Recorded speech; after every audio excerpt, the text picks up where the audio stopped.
Jirra jirtuu kabajamtoota daawwattoota keenya biyya keessaaf biyya alaa fagoof dhiyoo karaa televiizyinii keenya akkuma kanammoo karaa yuutuubii keenya daawwataa kan jirtan kun qophii falannaati. Qophiin falannaa torbanitti yeroo mara sa'aatii kana dhimma fayyaa hawaasaa irratti xiyyeeffachuun qophiilee garaagaraa isin biraan ga'aa tureera jechuudha. Qophii keenya har'aatiin kan nuti argamaa jirru magaalaa Shaggaritti kutaa bulchiinsa magaalaa Sabbataa hospitaala Diimaa jalqabaa keessatti argamnee jirra jechuudha. Hospitaalli jalqabaa Diimaa kun kan inni jalqabe baatii muraasaas. Duraan hawaasni keenya naannoo kana jiraataa turan yaala argachuudhaaf jecha asii ba'anii gara magaalaa Finfinnee deemuuf baasiidhaaf saaxilamaa turaniiru. Hospitaalli kun asitti jalqabuun isaa garuu rakkoo kana hawaasa keenyarraa hanga ta'e hir'iseeraa jedhamaa jira. Kanumaan wal qabatee hospitaalli kun erga jalqabees tajaajila akkamii kennaa jira, hawaasa keenyas akkamittiin tajaajilaa jira kan jedhuu fi haala kenniinsa tajaajila hospitaala kanaa keessa deemnee kan isin daawwachiisnu ta'a. Kanaaf hanga xumura qophichaatti nu waliin tura. Qopheessaan qophichaa anis Qilee Argawuu Yusuf Warqisaa immoo gama ogummaa kaameraan nu waliin jira.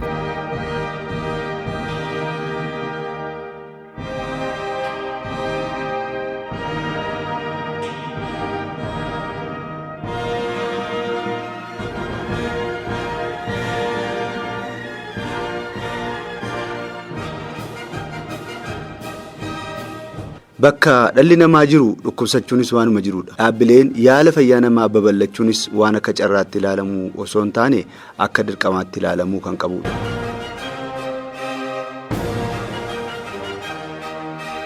Bakka hawaasni keenya jirutti mirga tajaajila yaala fayyaa argachuu akka qaban murtaa'ee erga hojiitti seename yoo bubbuleellee hanqinoonni kunniin ammallee mataa bu'uu uummatichaati. Keessumaa akka magaalaa Shaggariitti jechuudha. Gaaffii uummatichaaf deebii ta'uuf kan yaadaman keessaa tokko immoo hospitaala jalqabaa Diimaa kana. Erga hojii jalqabee baatiin muraasa as yoo ta'es akka dhiyeenya jalqabuu isaatti bakka aara galfii uummatichaa ta'uu irratti argama. Ogeessonni hospitaalicha keessatti argamanis humnaa fi dandeettii isaanii osoo hin waakkatiin tajaajilaa jiraachuu isaanii tajaajilamtoonni isaan tajaajilan ni galateeffatu. Tajaajilli isaanii baay'ee namatti tola. Baay'ee namatti tola. Natti toleera. Baay'ee sa'aatiidhaan nama ilaalu. Sa'aatiidhaan nama ilaalu baay'ee nama hordofu. Baay'ee natti toleera karaa kiyya. Warra baay'ee akkuma kanatti taafufan. Homaa hanqina qaba. Hanqinni numtuu hin jiru. Akkuma kanatti taafufan hin jedhani karaa kiyya.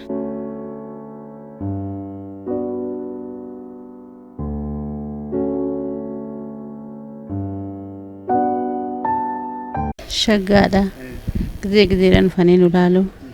Waan nu rakkannee waan nutti himannee nu gargaaru halkanis dhufanii fixxanii nu gargaara. Nu ilaalanii bakka isin dhukkube nutti maddaa'ee nuun jedha waan isinitti dhaga'ame tokko. Inni mannaa waan akkanaa fayyadamaa waan akkanaa raammoo eegaa nuun jedhanii nu gorsu. Nus immoo waan isaan nuun jedhan san fudhanna. Fudhannee too annu isaan nuun jedhan san dhumnaa waan dhugamuu qabu waan nyaatamuu qabu. Maqaan koo Amaanuel Geetaachoon jedhama. Bulchiinsa magaalaa Sabbataan jiraadha. Amma kan inni itti argamu hospitaala jalqabaa Diimaadha. Hospitaala jalqabaa Diimaa kanan dhufee haadha manaa kootu da'umsaaf dhufee buufata fayyaa bulchiinsa magaalaa Sabbataadhaa rifeer taatee dhufte kan asittan argamaa jechuudha. Dhugaa dubbachuuf hospitaalichi hospitaala yeroo dheeraa fakkaata. Yeroo waggoota 18 darban ol fakkaata akka tajaajila isaatiitti. Garuu hospitaalli ji'a sadii keessatti hojii jalqabee haa ta'u malee erga dhufee kaasee karaa ogeessa karaa tajaajila wanti hundumtuu gaariidha.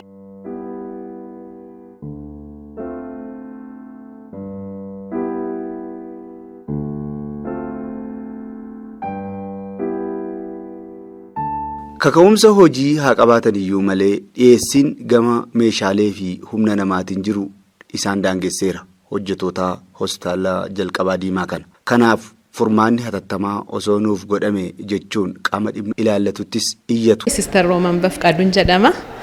Kan inni hojjedhu kutaa daa'immaniirraan hojjedha. Hospitaalli Diimaa baatii muraasa dargii jalqabee hanqinoota baay'eetu jira. Ciminnis jira akkuma kana hanqinnis hin jiraata. Cimina sana keessatti ogeessa xinnoodhaan ergi jalqabee baatii muraasa haa ta'uyyuu malee hojii baay'eetu hojjetamaa jira.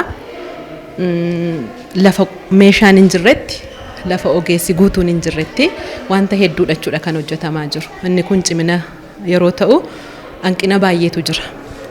Inni jalqabaa hanqinni ogeessa fayyaan jiraata. Maaliif akka naannoo kanaatti hospitaala tokkittii kanadha kan jiru. hospitaala jiru keessa tokkotti kan jiru keessatti ummati gara kanatti yeroo baay'ee patientiin hin baay'ata. Ogeessi garuu baay'ee xinnoodha.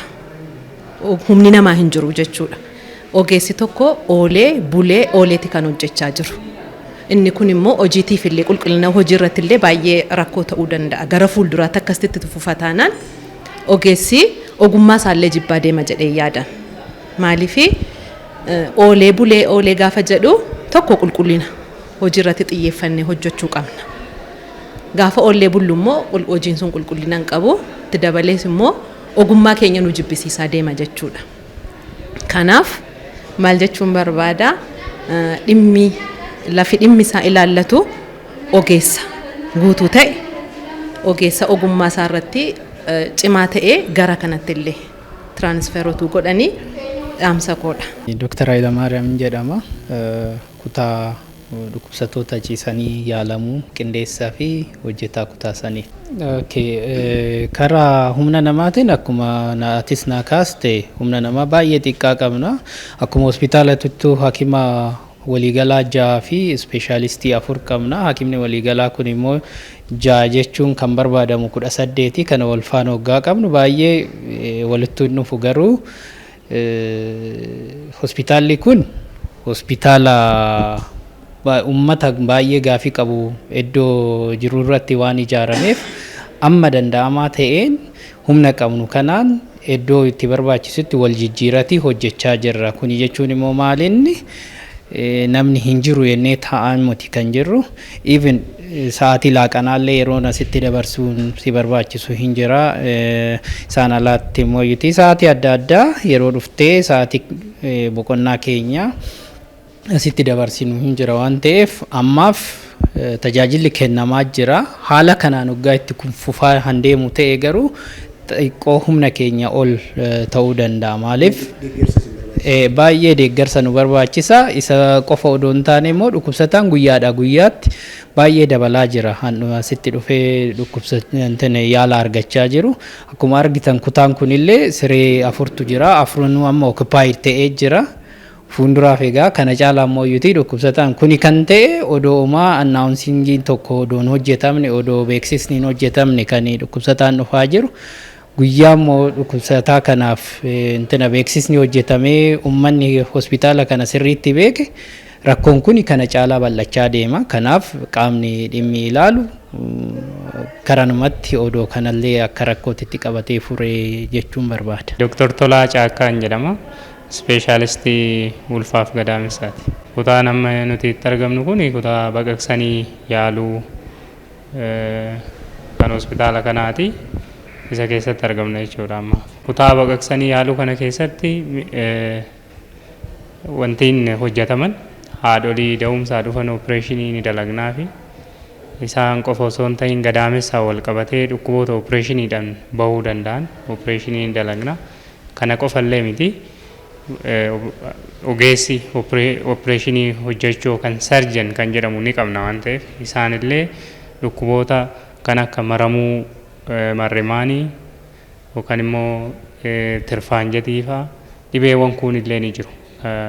Kan akka wucubee mormaa isaan kanallee isaanillee ni dalagu jechuudha. Nu qofa osoo hin ta'in nama lama taanee akkasii kan itti fayyadamnu ispeeshaalistii ulfaaf gadaamessaa fi ispeeshaalistii baqaqsanii yaaluu nu lamaanuu asirratti hojiiwwan kana ni dalagna jechuudha. Meeshaalee baqaqsanii yaaluu kana keessatti meeshaaleen barbaachisan ni jiru.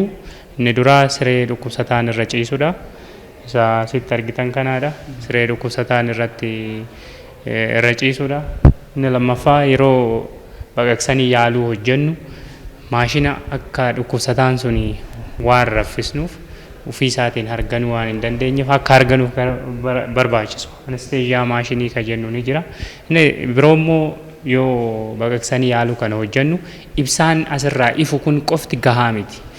Keessa gallee garaa baqaqsinee laalallee waan ta'eef ibsaa OR light jedhama yookaan ibsaa kutaa opereeshinii keessaa kan jedhamu ni jira. Inni biraa meeshaan nu barbaachisan kanneen amma wucubee mormaa hojjechuudhaaf xannacha gadaamessaa kana baasuudhaaf yeroo baay'ee dhukkubsataan akka baay'een dhiigne gochuuf kan itti fayyadamnu kotarii kan jedhu meeshaa bareeda asitti ni argama jechuudha. Meeshaaleen amma ani ibse kun meeshaalee muraasawwan barbaachisoodha jedhamanii kutaa baqaqsanii yaaluu keessatti nu barbaachisa. Eeyyani baqaqsanii yaaluu haga amma hospitaalli keenya erga jalqabe naannoo ji'a sadiiti. Ji'a sadan kana keessa guyyaa guyyaatti dabalaatii kan dhufeedha jechuudha. Amma dhiyootti keessattuu kutaa diingatan yookaan hatattamaan warra dhukkubsatanii dhufan yookaan deessuu isaan kun baay'inaan ni hojjetu. Haga nama 5 guyyaatti ni dalagna.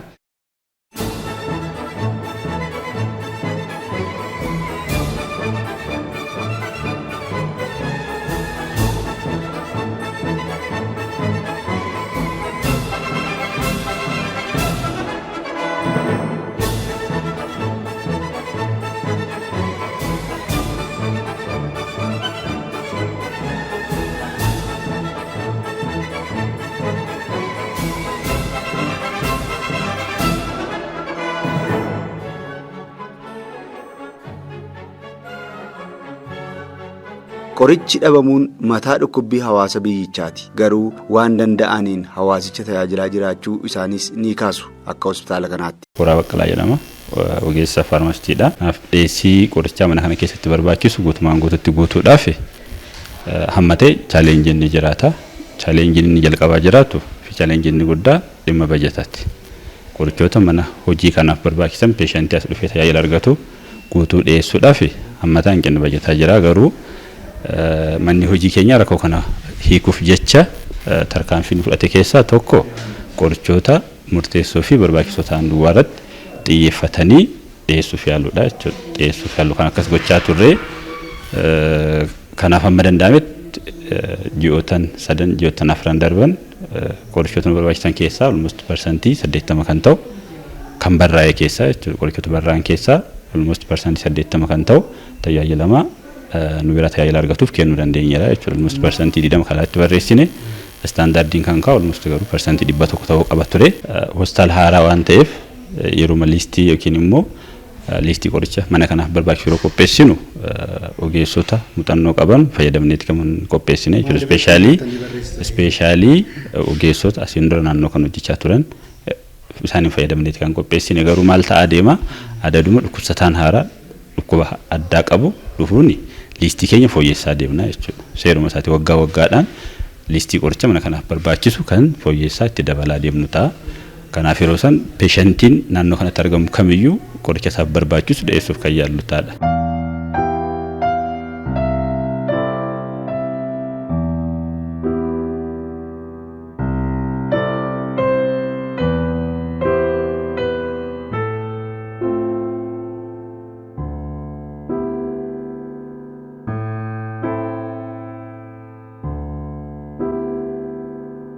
Haala marra jiruun bakki qorichii fi ogeessonni qorichaa tajaajila itti kennan kun ga'aa waan hin taaneef gara fuula duraatiif bakka mijataa qopheessaa akka jiranis ilaalleera.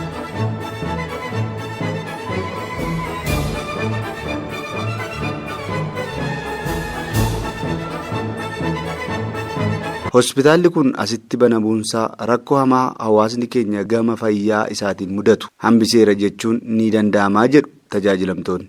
Maqaan kiyya Qanoo Hordofaati. Kan jiraadhu as Diimaadha kan jiraadhu. Hospitaaluma kana gonni isaati. Hospitaalli kun baay'ee nu xaqqamaa jira. Baay'ee nu xaqqame. Chafecha duratti asii deemnet yookaan asii Alamganaa kan Gillii deemnaa yookaan dabarree Addis Ababaadha malee hin argannu hospitaalli biraan jiru. Yookaan kiliinikiin kan jirtu kiliinikii xiqqoo jira isheen illee waan nu faayidu baay'ee annoon jettu. Isa asii dabarree kan ittiin xaqqamamnu amma baay'ee nu gammachiisa asitti. Tajaajilama tokkotti hospitaalli kun asitti banamuun naannoo sabbataatti waan dhiyoo ta'eef duratti kan achi buufata fayyaa sabbataa rifeer godhu gara Finfinneettidha. Garri Finfinnee immoo deessuun tokko ciniinsifattee yoo jiraatte daandiin cuccufamuu danda'a. Daandiin cuccufamuu irraa kan ka'e immoo lubbuun darbuu danda'a, miidhamuu dandeessi, dhiigni hedduun dhangala'uu danda'a. Kanaan kan wal qabate hospitaalli kun naannoo kanatti banamuun kana hundumaa hambiseera, lubbuu hedduu hambiseera jechuudha. Kanaaf baay'ee natti tola. Uummata kan biraa immoo uummati naannoo keenya afaan isaatiin tajaajilama. Jalqabatti hordoffii kan gochaa jiru tajaajila manaako buufata fayyaa bulchiinsa magaalaa Sabbataati. Bulchiinsa magaalaa Sabbataa naannoo Oromiyaa keessatti argamu malee akka biiroo Oromiyaatti gadi bu'anii guyyaa tokko arganii hin beekan. Buufata kana lakkoofsa keessa jira malee hojjetaa meeqa qaba, qulqullina meeqa qaba, meeshaalee meeqa qaba kan jedhu yaadanii tasuma hin beekani. Maaliif jedhe wantan argeerraa argeen kanan qeeqaa jiru yookaan akka inni sirratu yaada koo kennaa jiru. Ganama isaa 10 ittan nageen kamisaal kanii jechuudha. Haga jimaata sa'aatii 12tti homaa tokko gulukoosii irra dhaabanii malee ciniinsuudhaan dhumarratti osoo nuuni rifeer nu godhaa jennu didanii nuumoo isin toogeessan nuun jechuudhaan nutti qoosu lubbuu namaatti. Dhumarratti gaafa ofii isaaniitti daddabanii bishaan mataa daa'imaatti dhangala'ee waan jiruuf rifeerii isin goonedan.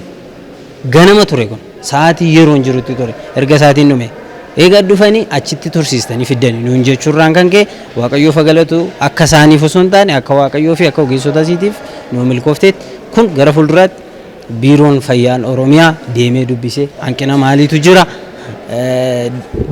dhukkubsattoota achi dhaqanii gabii yaadu ordoffii isaan godhan agame kan jedhu ilaaluun dirqama isaaniidha. Sababa hanqina daree humna namaa fi dhiyeessii meeshaalee fayyaatiif ammallee harki akkuma gabaabbateetti jira. Yoo namni dhibee wal fakkaatuun qabamee wal faana dhufe carraan nama lammaffaa irratti dhufee yaaddoo keessa jiraa jedhu. Dhiphinni daree baay'ee rakkoo guddaadha.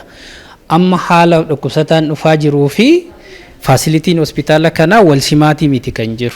Guyyaadha guyyaatti logaarizimii girooziidhaan kan guddachaa jiru dhukkubsataan kan dhufaa jiru inni rakkoon kan tokko kana akkuma jenne rakkoo humna namaa hakima qofaa miti baay'ee rakkoon kan jiru narsoota muraasa kan qabnu waan ta'eef inni illee itti yaadamuutu itti jira. Maaliif istaandaardii qaba dhukkubsataan narsiin meeqatu kutaa tokkoo fi mala kan jedhu istaandaardii qaba nuti.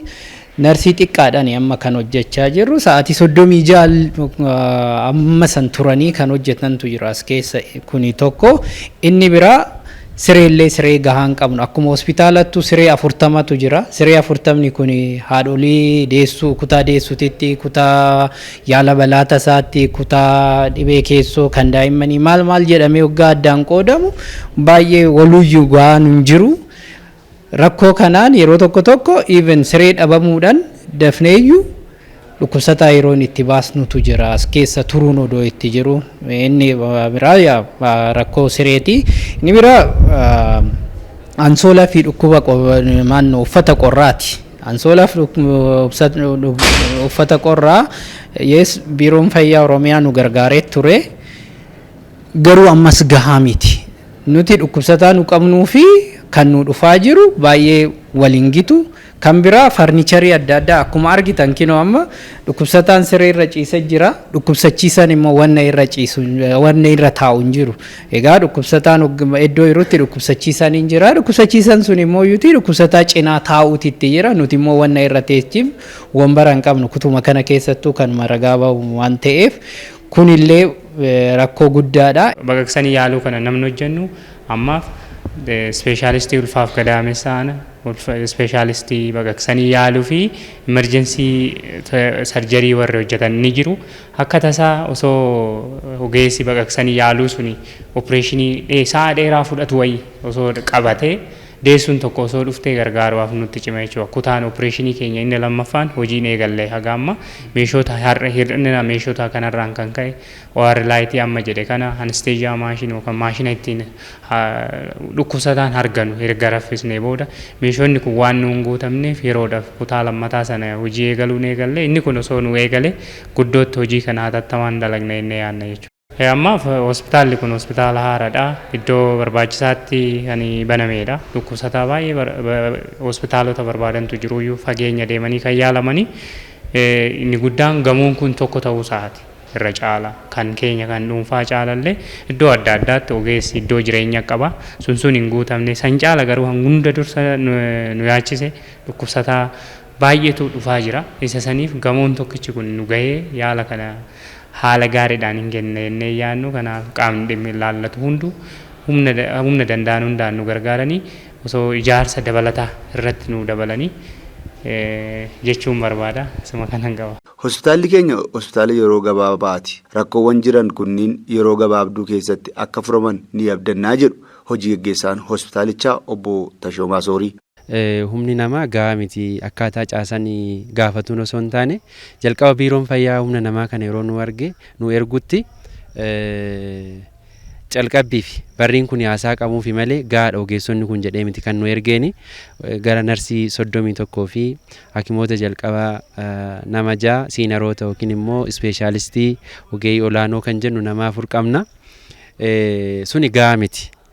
Maaltu hojjetamaa jira humna namaa kana guutuuf ka jedhu biiroo fayyaa waliin haasofne yeroo dhiyoo keessatti akka caarraa xalaadhanis gaafannee jirra. Yeroo dhiyoo keessatti humni namaa kun akka guutamuu fi waadaa nuu galanii jiru. Yeroon ammaa kun yeroo ittiin baajanni amma labsamuudha waan ta'eef baajanni kunis itti nuuf qabame yeroo dhiyoo keessatti torbee tokko kan hin caalle keessatti ogeessota kana guutuudhaaf biiroon fayyaa amanee fudhatee deebisee jiraani. Dhimmoota infiraastiraakcharii wal qabatee gamoon kun dhugaadha dhiphaadha. Tajaajilli hedduu tas keessatti kennama gahaa miti. Jalqabumarraa kaasee hospitaalli kun hospitaala jedhamee miti jechaadha kan hundeeffame. Maqaa 3 qaba. Dursa buufata fayyaa jedhamee jalqabe. Gidduutti immoo MCH seentarii kan tajaajila haadholeef daa'immanii jedhame. Dhumarratti gara hospitaalatti jijjiirame waan ta'eef sanarraan kan ka'e kutaaleen tajaajilaan kun dhiphataa dhufan. Amma garuu akkuma argitan lafti kun bal'aadha. Duuban kan laaltan amma lafa qonnaan bulaadha. Lafti qonnaan bulaan kun beenyaan kan falame gara hospitaalatti akka dhufuuf hoggansi kutaa magaalaa fi akkasumas bulchiinsi magaalaa Shaggarii cimee irratti hojjechaa jira jechuudha. Yeroo muraasa keessatti kutaalee murteessoo ta'an kutaa X-ray, kutaa moorgii yookaan kan reeffaa kan jedhamu akkasumas mana nyaata dhukkubsattootaa fi mana jireenyaa hakimootaa wal qabate yeroo dhiyoo keessatti hojiin kun akka hojjetamuuf bill of quantity yookiin diizaayinii hojjetame akka gara keenya dhufu kan jedhan hoggansi bulchiinsa magaalaa Shaggar nu gaafatanii jiru. Amantaa irraa qabna isiniif hojjanna waan jedhaniif kun nu yaaddessu. Lammaffaa biiroon fayyaa Oromiyaas gamoo akka kanaa dabalata gamoo akka kanaa ijaaruudhaaf karoora baafatee jira jechuudha.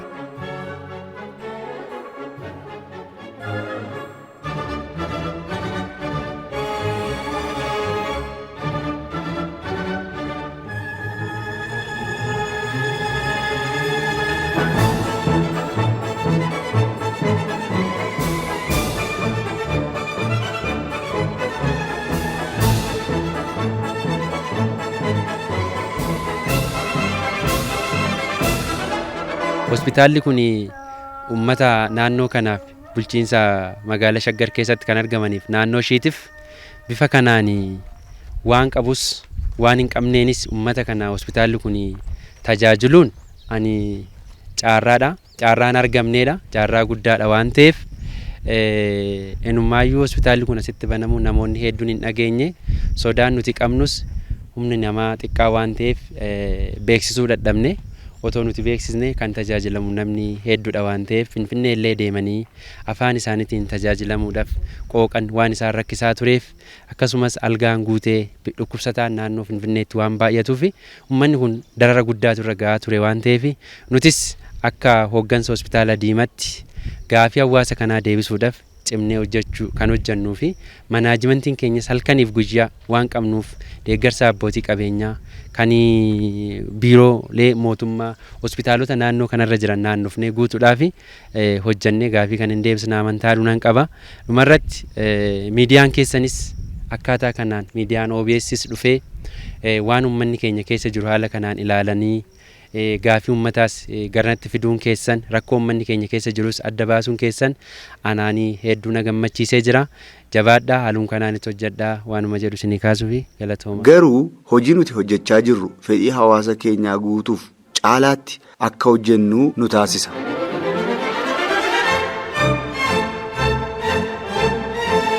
Maarree daawwattoota keenyaa fayyaan faaya namaa kan ta'e kana kunuunsuun nama dhuunfaarraa kaasee hanga dhaabbilee fayyaatti itti gaafatamummaa kan qabnudha hundi keenyayyuu jechuudha. Akka magaalaa Shaggaritti dhaabbileen fayyaa dhabamuun hawaasichi magaalaa Finfinnee irratti akka hirkatu taasiseera. Hospitaalli jalqabaa Diimaa kanaaf furmaata barbaaduuf kan magaalaa Shaggar keessatti banamedha. Egaan kabajamtoota daawwattoota keenyaa waan qabnuun hospitaala kana deeggaruun hawaasa keenya harka qalleessa kanaaf mijataa haa taasifnu jechuun dhaamna. Qophii keenya har'aa magaalaa Shaggar kutaa magaalaa Sabbataa hospitaala jalqabaa Diimaa deemuun haala kenniinsa tajaajila fayyaa hospitaalichaa irratti kan qindeeffanne xumurre qopheessee kan isiniif dhiyeesse anis Qeel Arga'uuti.